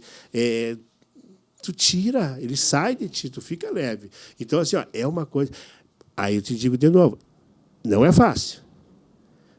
É uma conquista assim, diária, um pouquinho cada dia, tu vai assimilando. Assim. Eu fiz uma palestra sobre perdão, que o pessoal riu na palestra, do início ao fim, porque eu consegui colocar o perdão de uma forma mais leve. Mais engraçada. Porque assim, a gente fala muito assim, Tocó. Eu te perdoo, tá, cara? mas eu não quero te ver nem pintado de ouro na minha frente. Né? Tu não perdoou, cara. Se tu não quer ver a pessoa, tu não perdoou. Sim. Sabe? Eu te perdoo, viu? Mas tu vai passar por tudo que tu fez eu passar. Aí é pior. Não tem como, cara. Tu não perdoou. Sim. Então, o perdão ele esquece. Sabe? Sim. O perdão, ele aproxima. Sabe? O perdão, ele quer ter por perto. Então, olha, é complicado, mas a gente vai trabalhando isso aos pouquinhos da Até gente. que tu falou isso aí, eu me lembro que uma vez numa palestra eu escutei, mas eu não vou conseguir me lembrar a pessoa, só que era uma pessoa já antiga no movimento espírita, e ele contou numa palestra que as pessoas diziam para ele, tu é espírita? Ele, não, eu não sou, eu tento. Aí ele dizia isso, que apesar de todo o tempo, era uma luta diária, era uma contra as nossas... E a gente é cobrado? Exatamente. Vocês conhecem não sei se tu é do teu tempo, se tu assistiu alguma palestra dele, o juiz Paulo Caetano, ele era juiz em São Borja. Acho que já escutei. Paulo Caetano, barbudão, assim. Ele vinha agora ele mora em aqui Santa Maria. Claramente, né, às vezes. O Paulo Caetano contando para nós no encontro de jovens, olha, pessoal, nós como espíritas, nós somos cobrados. Porque eu estava na fila do banco, e aí tinha uns 4 na minha frente, assim, e aí a mocinha chamou os 4 que estavam na minha frente, e chegou a minha vez, e ela olhava para trás de mim e disse assim, passa, senhora. E aí a que estava atrás de mim passava. Aí eu olhava de novo, passa, senhora. E aí o que estava atrás de mim passava também. E eu ia ficando ali. Aí eu digo, não, vou dizer umas coisas para essa mocinha, né? Se é falta de respeito. Aí até que ela chamou ele. Aí quando ele fez assim para falar, ela disse assim, seu Paulo, o senhor me perdoa, viu? Eu só não lhe chamei porque eu sei que o senhor é espírita. Eu sei que o senhor ia me compreender. Ele, meu Deus, e se eu abro a boca e falo. Sabe? Então é assim, cara. A gente é cobrado, a gente é da família, da própria família também. Mas essa cobrança também, entre aspas, porque tu não pode te cobrar tanto por tudo isso que a gente está falando. Sim. Nós somos falhos, nós temos os nossos equívocos e a gente tem que saber lidar com isso. Esse auto-perdão, já que falamos sobre perdão, esse auto-perdão tem que existir. Eu me auto-perdoar. Não, para aí, eu errei, cara, mas eu sou uma pessoa que eu tenho falhas. Eu sou suscetível a falhas. Nós temos mais defeitos que qualidades, né, pô? O ser humano, né? Mas, e bastante, cara. Por isso que a gente sempre diz, procura não olhar os defeitos do teu próximo. Porque se tu olhar os defeitos dele, tu não tem mais amigo, cara. Tu não te dá mais com ninguém. Procura olhar as qualidades, porque nem que seja uma ou meia dúzia de qualidades, ele tem. Sim. Sabe? Alguma coisinha tu consegue extrair do teu próximo, assim, que seja uma coisa boa, que seja uma coisa positiva, né? Viu, Paulo? Falando nisso, eu queria que tu falasse um pouco sobre o grupo que vocês têm, tu, Glademiro, o Peri, o Clave de Sol. Clave de Sol, né? Clave de Sol. É Grupo de Arte Espírita Clave de Sol. Nós trabalhamos poesia, teatro e música. A gente faz as chamadas... como é que a gente chama? Palestra literária, sabe? Artística literária. Aí tu coloca no mesmo espetáculo, tu coloca a poesia, o teatro e a música. Então tu vai alternando, sabe? Por exemplo, o Vladimir entra cantando uma música sobre o perdão. Sim. Aí entra uma dramatização sobre o perdão logo a seguir, daqui a pouco entra eu lá no canto do palco declamando uma poesia sobre o perdão, e a gente monta todo um trabalho em relação a isso. E nós conseguimos bastante resultados com isso, porque as pessoas hoje estão inserindo nas casas espíritas a arte. A arte sempre foi tipo assim para complementar, sabe? Sim. Faz todo o trabalho e depois, 5 minutinhos, bota alguma coisinha de arte, alguém cantando uma musiquinha. E hoje não. Até porque a arte evangeliza, né? A arte evangeliza. Tu faz uma peça teatral sobre qualquer virtude e as crianças assimilam melhor. Aí tu canta uma musiquinha para elas lá sobre a bondade, elas saem cantando e já assimilam sobre a bondade. Então, a arte hoje deixou de ser um tapa-buraco, sabe? Aí, quando o pessoal cansar lá, canta uma musiquinha. Não, hoje tu apresenta uma peça teatral com fundo, né, espírita, e faz a pessoa pensar sobre aquilo. Então, a arte espírita ela está inclusa hoje em vários segmentos, às vezes de forma sutil. Até eu quero abrir um parênteses aqui, que as minhas obras, vocês vão achar muito aí, ó, nos 10 primeiros poemas, vocês vão ver que tem espiritualidade aí. Para quem domou a si mesmo, eu estou falando sobre nós domarmos as nossas más inclinações. Vocês que já sabem um pouquinho da doutrina vão pegar e vão dizer, o Paulo quis falar tal coisa. Por quê? Porque eu achei interessante isso. De forma sutil, repito, porque tu não pode... Senão eu faria um livro espírita, totalmente que nem o Contemplação. Então, assim, só que quando tu coloca uma temática... Eu coloquei uma poesia nesse Alma Bugra aqui, até se vocês me deixarem no final declamar, gostaria... Não, eu ia pedir para te recitar. Que o Bruno Contursi, ele se apaixonou pela poesia. Então, cada vez que vai um convidado e fala sobre poesia, ele diz, o Paulo tem uma poesia, que é De Mudança o nome, mas que poesia linda. E foi muito legal essa De Mudança, porque eu fui premiado com essa poesia, mas o resultado, a premiação... caiu por terra, cara. O que eu gostei foi que as pessoas entenderam a poesia. A tua mensagem. A mensagem, tanto que o Eduardo Silva, o jornalista, aquele, nosso munícipe, colocou num quadro.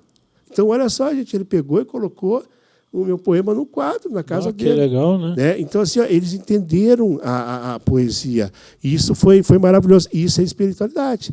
É um livro de poesia gaúcha. Sim. Mas tu coloca aquelas coisinhas que tu precisa ouvir, sabe, de domar a si mesmo, sabe, que para a gente encilhar o cavalo da verdade, sabe? É muito legal isso. Eu estou conseguindo esse resultado. Foram muitos anos assim eu tentando, aprimorando para colocar na minha arte gauchesca ou urbana essas pitadas de espiritualidade, que a pessoa com muito senso, lendo, refletindo, ela pega. Ele quis dizer isso, Sim. isso e aquilo. O cara prestando, lendo bem, ele vai entender. Vai entender. E aí entra aquela coisa que a gente falou sobre a temática, né? De que a gente procure colocar alguma coisa no trabalho da gente que agregue. Sim. Que agregue, que a outra pessoa leia. Eu tenho um trabalho muito forte no Face, que nós estávamos conversando, e eu tenho umas senhorinhas, cara, é apaixonante, assim. Elas leem o que a gente escreve e no comentário, assim, cara, elas têm a carinho, sabe? Muito obrigado. Que coisa bonita isso. Isso faz falta. Sempre tu escreve para alguém vai se identificar com aquilo, ou vai estar passando. Se identifica. Ou por aquele momento, isso aqui me aconteceu. Né? Também. É uma também, coisa. Isso aí tu contou a história da minha vida. Eu fiz uma poesia que ela vai virar livro. A poesia vai virar livro. Já estou conversando com o Luiz para ele fazer as gravuras, que está nesse livro aí, vocês vão gostar. É Pedro Lua. Pedro Lua. É a história de um domador. Aí, no início da poesia, assim, ele está chegando. Só não dá para ler porque tem quase 40 estrofes. Vai virar um livro de tão extensa que ela é. Aí ele está chegando na estância onde ele ia domar. E aí se empregou, se justou de peão ali, domador. Aí, sempre quando ele voltava para o galpão, no final do dia, assim, ele olhava e estava a filha do patrão na janela, cuidando dela, Mariana. E aí, dali nasceu, dos olhares ali, se apaixonaram e tudo mais. E ele falou para o patrão dele que ele queria casar com a guria. O patrão foi a loucura, né? Só o que falta, minha filha casar com um domador. Era o seu João Pataca. João Pataca. Deus o livre, minha filha casar com um domador, mas não vai. Tu pega e encilha teu zânio aí, vai-te embora. Aí ele encilhou o zânio, só que passou na janela da guria e levou a guria da garupa. Se for embora. E aí amanheceu o dia e ninguém achou a guria, porque tinha fugido com ele. Aí passaram-se anos, procuraram, não acharam. Passou anos e anos ali. E o pessoal da redondeza já tinha esquecido até do caso, só o João Pataca que não. Ele jurou, cara, que a honra da filha dele valia mais que dinheiro. Aí jurou de morte. Aí pegou o capataz dele, uma certa feita, lá e foram num comércio de carreira, e o capataz, junto com os outros peões, tinham feito uma tocaia pro próprio patrão, para ficar com dinheiro. Isso depois de eles terem cavalgado já quase um dia inteiro. Aí fizeram uma tocaia para roubar o dinheiro do João Pataca e ele estava brigando de adaga com os caras, estava quase definhando, já não conseguiu, os caras no maior número, se eu não me engano, parece que eram 4. E aí, quando ele viu, assim, surgiu um moço. O moço surgiu assim num cavalo, num tordilho, assim, desceu do tordilho de adaga em punho e salvou o João Pataca. Mas ele todo cortado, lastimado, coitado do velho. Aí o guri pegou ele assim, abraçou ele, salvou ele dos caras. Aí o cara pediu, como é que é o nome? Qual é a tua graça? Tu que me livrou da morte. Aí o guri disse, eu me chamo João Pataca em homenagem ao meu avô. Mas eu não conhecia o meu avô. Mas a minha mãe fala muito nele, que é um homem de bem, um homem honrado, e que a distância que separa aí os dois é o amor. Olha essa metáfora, né? A distância que separava os dois era o amor que ela sentiu pelo Pedro Lua e que acabou afastando o pai. Baita história, né? Uma história, cara. E aí o guri disse assim, mas como assim? O velho disse, mas como assim? E o guri disse assim, não, a minha mãe é uma das melhores parteiras que tem aqui. A Mariana e o meu pai é o Pedro Lua. Aí o velho disse assim, barbaridade, chorou. Disse assim. Aí eu coloco no livro que o que mais doía nele não eram os talhos das adagas, sabe? Mas a dor moral de tudo que ele pensava em relação à filha, ao Pedro Lua, sabe? Que agora ele via que era um amor que transcendia o próprio tempo, aquele tempo principalmente. Aí sei que levaram ele o guri levou ele para casa, aí ele estava sendo atendido pela filha. Até aí o guri não sabia quem era. Não, aí estava sendo atendido pela filha, e aí ele se acordou. Aí quando ele se acordou, todos ficaram sabendo da história. Aí chegou Pedro Lua chegou da rua, pegou e puxou a faca assim e estendeu assim.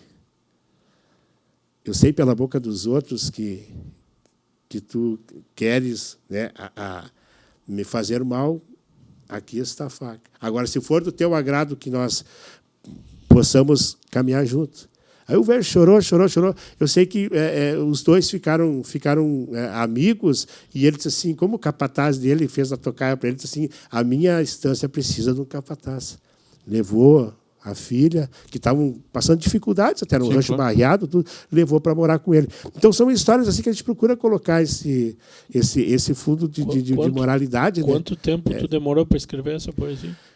Isso aí, cara, eu escrevia no hotel, eu trabalho no Biase ali. Sim. Aí o meu horário era das 7 da tarde às 7 da manhã. Então, lá pelas 3 horas da manhã, 3h30, calma, porque o pessoal vem da rua, até os danadinhos que saem tomar cervejinha voltam. Nessa hora já estão tudo dormindo. Mas aí o Paulo fez uma volta e veio no Salão do Perdão nessa... Exatamente. Salão do Perdão. Quer ver? Empresta só um pouquinho. Deixa eu só achar a última estrofe aqui que fala nisso aí. E fala sobre o perdão. Mas guris assim, ó, aqui tal. Não, é muito lindo. Aí diz assim, ó, flaquito e num tom de voz, num fio de voz, indagou ao moço forte. Qual a graça desse amigo que hoje me livrou da morte, diz o velho João Pataca, né? E o moço, cheio de orgulho, num riso largo, falou, eu me chamo João Pataca, em homenagem ao meu avô. Não conheci meu avô, não tenho nenhum retrato, mas minha mãe sempre gava o velhinho Maragato. Diz que é um homem bom e justo, honesto e trabalhador, que um dia virou saudade separados por amor. A minha mãe é parteira, e melhor que ela não há, e não há no pago inteiro domador igual meu pai. E João ouviu do moço a verdade nua e crua. Minha mãe se chama Mariana e o meu pai, Pedro Lua. Invernada de emoções, rodeio de sentimentos, e o velho foi se filando, foi se apagando por dentro, acordou horas depois num rancho simples barreado, com sua filha Mariana e o João Neto no costado. Mariana abraçou o pai e, chorando, pediu perdão. O amor ninguém sofrena, ninguém doma o coração, o destino tem enredos, difíceis de explicar, mas jamais te esqueci e nunca deixei de te amar. Não sabemos se essa história é verdade ou ficção, mas não duvidem do amor, não desfaçam do perdão. Pedro Lua e João Pataca cortaram o mal na raiz e hoje, na estância Santa Maria, a vida é bem mais feliz. Então, é uma coisa que... Que legal, né? E a linguagem que eu coloco também, tu viu que ela não foge do campeiro. 75. Mas, ao mesmo tempo, tu coloca essas nuances da doutrina espírita, porque não dá para te fugir disso também. Nunca né? mais vou esquecer essa poesia. Juro? Nunca mais. Não, tu vai ver quando tu começar a ler ela, porque ela te remete assim, ó. O meu sobrinho, o Márcio, lá, Márcio Lima, lá da vidraçaria, ele disse, tio, eu comecei a ler a tua poesia, essa do Pedro Lua, e eu entrei dentro da história, eu simplesmente entrei. Sim. Não tinha televisão, não tinha som, não tinha as crianças brincando dentro de casa. Eu simplesmente entrei dentro. Ela ficou um troço fantástico. E essa é a moral da história, né? Que a gente consiga passar isso aí, que a pessoa pare para escutar. Tem. Sensacional. Paulo, o que tu costuma ler assim, o que tu consome assim de cultural assim? Eu sou muito caseiro, né? Sim. Sou caseirão, cara. Tipo assim, ó. Eu pego os da fronteira aqui, degusto poesia direto. Por exemplo, Vanidade, Silvio Genro, de Uruguaiana. O Carlos Omar Vilela Gomes, de Alegrete. Esse de São Borja. Ai, me fugiu o nome dele. Dos novos ou dos mais? Do Bauer. Rodrigo Bauer. João Sampaio. Eu gosto muito do trabalho de João Sampaio. João Sampaio é meu amigo querido do meu coração. A gente troca muita ideia. Assim. Eu tenho, acho que, todos os livros dele. Até os do Louco do Bororé. Ele pega e lança e vai me dando. Eu boto uma dedicatória legal. Então, eu consumo muito isso. Eu sou apaixonado por Mário Quintana, cara. Ah, é? Quintana, eu queria ter conhecido. São duas figuras, Tocou, que eu queria conhecer. O Mário? Eu tive um amigo meu que conheceu muito o Mário. Eu queria ter conhecido o Quintana e o Chico. Chico Xavier. Eu queria ter conhecido. São duas figuras assim que, claro, guardadas as proporções, né, de cada um, mas que eu amo muito. O Érico Veríssimo. O Érico Veríssimo. São que eu gosto de ler. Eu entro muito dentro daquele Tabajara Ruas, aqueles filmes. O livro do Tabajara. Anaí de las Missiones, essas coisas assim, eu agrego tudo na minha arte. Mas na leitura, assim, são esses, cara. Não tem... Tabajara Ruas é aquele um cerco à juventude. Isso. Cherry, né? Eu tenho esse livro. Não, são fantásticos. E os poetas que eu gosto são esses aí. São esses caseirão. Assim. Vanidade, cara, tem um trabalho maravilhoso. Vanidade do Silvio Genro, cara. É fantástico, fantástico. Aqui de Itaqui, eu tenho uma coisa comigo que eu digo que nem todo mundo é poeta, sabe? Porque poesia, para mim, eu penso que é uma coisa mais profunda, sabe? Sim. Mas a gente tem muita gente boa que escreve aqui. Então, assim... tem N valores dentro da cidade que eu gosto de ler. O Valtair Belli, que é um... O seu Valtair. Valtair é meu vizinho lá. A gente mora na mesma quadra. Na mesma quadra. E é carnaval também? O Valtair. O Valtair. E outra, é uma pessoa humilde, né, cara? Ele é simples, mas escreve muito. O filho dele também, o Belli, que também escreve muito. Ele ganhou o festival do carnaval desse ano de São Borja, né? E são esses. E assim, ó, nas músicas, eu gosto muito do Heron Vaz Matos, o Gucho Teixeira, que tu falou, eu acho fantástico. E uma figuraça, assim, cara, eu ainda não conheço ele. Eu ainda vou ter a satisfação de conhecer, que é o Mauro Moraes. O Mauro Moraes. Até o Valtair Belli disse que eu tenho o Mauro Moraes que tu conversou uma vez em Porto Alegre? Não, eu tinha amigos que conheciam ele, porque ele na época que eu morei lá, ele tinha um café em frente ao fórum. Mas ele não sentou uma vez contigo, Timóteo, lá? Não. O cara é fantástico. Até o Valtair Belli, que mexe comigo, eu fico bem contente. Ele disse, não, tu tem umas coisas do Mauro Moraes, que é umas viagens que tu coloca nas tuas letras. E o Mauro Moraes né? E o Mauro Moraes, o ídolo dele, de certa forma, caminhou pelo rock e pelo coisa, que é o Bebeto Alves, né? Sim. Que também, como igual a ti, que surgiu no rock e caminhou entre o rock ali e o nativismo a carreira toda, né? Sabe que é bem interessante isso aí, ó, porque tu olha o Pirisca, por exemplo. Então, O Pirisca eu participei do mesmo festival dele, do Circuito Rock. Sim. Eles subiram, nós subimos primeiro, depois eles subiram, Pirisca e os Coniventes. Sim, eu lembro. E nós estávamos com a banda Teia de Aranha daqui de Itaqui. Eu estava com a gurizada. E aí ele estava ali. A escola dele foi o rock, cara. Sim. Então, tem vários. Bebeto Alves, baca, que perda, cara. Ah, Bebeto Alves. Porque assim, eu tenho lá o LP que ele fez só cantando as músicas do Mauro Moraes. Ah, sim. Ah, tá louco, cara. Uma coisa assim, sem cabimento de bom aquele trabalho. Então, são esses que eu gosto de ler. Eu não sou um cara assim que, leio, sei lá, um escritor internacional. Sim. Sabe? Eu tenho o meu filho mais velho, o Felipe, tem 25 anos. O Felipe é poeta. É poeta também? É poeta, em Santa Que Maria legal. tem 2. Ele realiza os meus sonhos, né? Eu digo, filho, eu lanço por gráfica e tu lança por editora, que coisa boa. Né? Claro, ele ganha todo o aparato de sessão de autógrafo, toda a divulgação na mídia. Ah, que legal. E ele é poeta, ele só que era um guri assim, ó. Ele lê muitos artistas, esses escritores internacionais, que nem eu não sei o nome, sabe? Eu digo, filho, eu sou bem caseirão, que eu gosto daquela coisinha assim que eu possa ler. Não que a gente não tenha condições de absorver alguma coisa, mas que eu possa ler assim e me sentir mais em casa, sabe? Com aquele, como é que a gente diz, com a roupa de mendigo, em casa, lendo alguma coisa assim. Eu gosto disso. Então, esses são os daqui da fronteira, o Gucho Teixeira, o Mauro, sabe? Que são os Vidagrã, os 2 irmãos que fazem as letras para o César Oliveira e o Rogério Mello. Os caras têm um jeito de escrever. Campeira assim, mesmo, né? É fantástico. E aí tu vai fazendo uma saladinha, tu vai pegando um pouquinho de cada coisa, né? Um pouquinho de cada artista e vai fazendo lapidando a tua arte. Sim. Eu aprendo muito, cara. Tem gente que, eu, graças a Deus, eu aprendi sozinho. Não, acho que a gente não aprende sozinho, cara. Não tem. Tu sempre tem alguém que tu te Alguém te influenciou.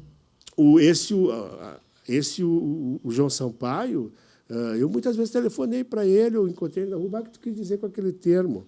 Capaz, e ele sabe que eu estou perguntando para me usar. Sim. E assim, guris, assim, as vitórias que eu tenho conseguido, eu sou muito grato a Deus por ter conseguido tanta coisa, como a academia, por exemplo, que nós estávamos falando, né? A Academia Literária, a Estância da Poesia Crioula, que a gente faz parte. Walter Moraes tem gravado coisa minha agora, gravou Interior, no último CD dele, agora tem mais 2 que ele está lançando. Pedro Neves, que é um baluarte da musicalidade gaúcha, também tem acho que 4 ou 5 trabalhos comigo, e a gente vai indo assim, vai conseguindo essas vitórias. Dentro do movimento espírita, agora estou lançando em outubro, segunda quinzena de outubro, primeira quinzena de novembro. Estou lançando o livro Meninos Passarinhos, pela editora Francisca Spinelli, da Federação Espírita do Rio Grande do Sul. Meninos Passarinhos, que é um conto infantil rimado. Aí tu vê aí, já estou lançando por uma editora. Vai ser meu 6º livro. Vai ter a venda aqui, tu vai divulgar, né? Sim, divulgar, e esse vai ser bem divulgado em todo o Brasil, né? Porque é uma coisa que legal. É dentro do movimento espírita. Então a gente consegue uma abrangência maior, né? Sim. Tu quer ler a poesia essa aí que tu... Eu não sei qual é que é o tempo nosso aí. Não, pô, pode. Vamos na tua poesia aí para nós. Vamos o Machado de Itacuja.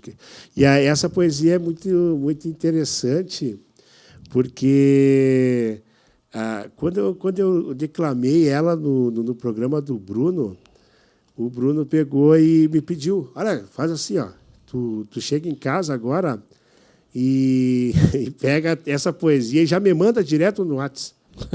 Pega e me manda no WhatsApp que eu quero guardá-la para mim. Essa poesia é muito bonita. Aí eu peguei e mandei para ele. Só que daí eu fiz uma arte. Eu fiz uma arte dessa poesia. E aí fiz a arte e caiu nas mãos do Eduardo. E o Eduardo pegou e fez um quadro. Fez um quadro. É muito legal. Cara, tem muito trabalho bonito que a gente faz sobre várias temáticas, por exemplo, os índios lá nas missões, né, abandonados praticamente Os nossos índios estão abandonados. Que eram os donos realmente. Que eram os donos da terra, agora. Né?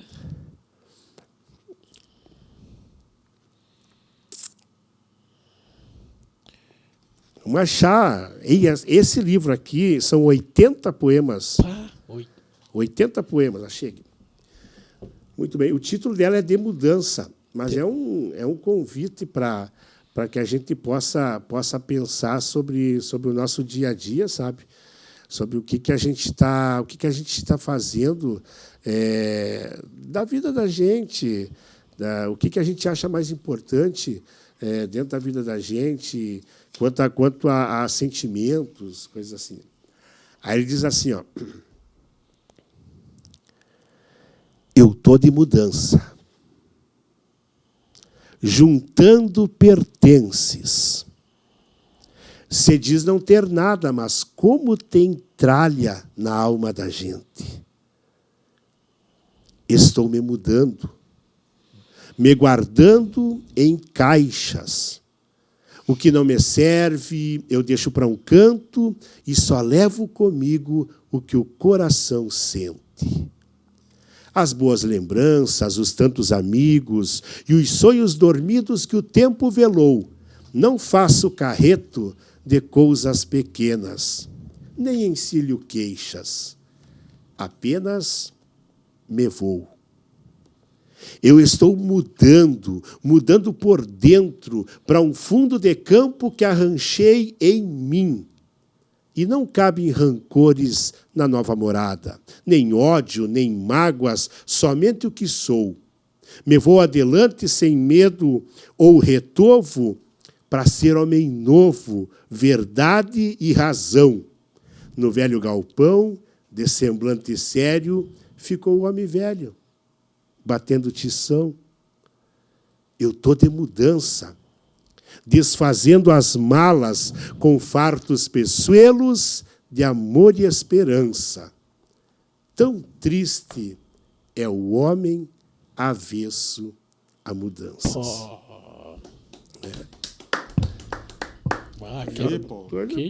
Que baita... Tu coloca as coisas no linguajar campeiro, mas chamando para essa responsabilidade. E é uma grande verdade, né? Quem não gosta de mudança... É necessário. Sim, sempre. Senão tu fica que nem a Gabriela, aquela, eu nasci assim. Não, tem que mudar, cara. A gente precisa dar o braço a torcer, sabe? Reconhecer que a gente é falho, que aquela opinião velha, aquela, que nem dizia o Raul, né, que tu achava que sabia sobre tudo e de repente o cara não sabe, cara. E de repente a gente acha que a tua verdade é a tua verdade até que te prove o contrário. Bem por aí, né? Vai ter que buscar isso. Bom, se encaminhando já para o nosso fim aqui, queria, antes de tudo, te agradecer pelo privilégio de nós contar com as tuas palavras aí e pela disponibilidade, né, de vir aí participar da nossa 18ª edição aí do ItaquiCast. A gente queria te agradecer. Eu, da minha parte, quero te dizer o seguinte, Paulo. Foi o programa mais leve que eu fiz. Cara, tu trouxe uma hora muito boa aqui, cara. Sim. E eu sou uma pessoa que sou uma esponja, né, meu? Eu até sono me deu aqui, Paulo. Deixou... Cara, eu estou bem tranquilo, assim, nessa finalização do programa, assim. E quero te dizer, assim, aqui, desde o início do programa eu estava com isso mentalizado na minha cabeça, assim, e agora tu até falou bem parecido. Deus é infinito, meu. E Ele é perfeito e só Ele sabe de tudo, né? Com certeza. E quero te agradecer, como o Marcelo disse aí, por ter nós presenciado e terminar com esse poema que tu fez aí, e foi muito emocionante.